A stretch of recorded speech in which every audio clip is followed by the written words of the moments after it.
অনেকে আমাদেরকে প্রশ্ন করে যে হুজুর আমি 5 ওয়াক্ত নামাজ পড়ি, ইয়াং ছেলেরা, আমি ইয়াংদের কথা বুঝি, ইয়াংরা আমার কথা বুঝে, আমি নিজেই তো ইয়াং, বুঝতে তো হবেই।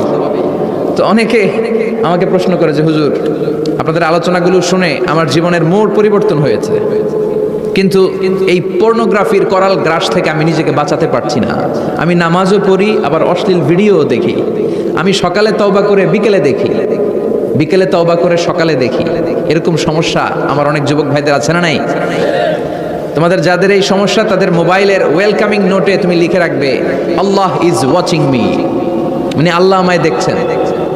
তুমি যেই ল্যাপটপ ইউজ করো ওই ল্যাপটপের এক পাশে টাইপ করে তুমি লিখে রাখবে আল্লাহ সুবহানাহু ওয়া তাআলা ইজ ওয়াচিং মি, তিনি আমায় দেখছেন, তিনি আমাকে প্রত্যক্ষ করছেন।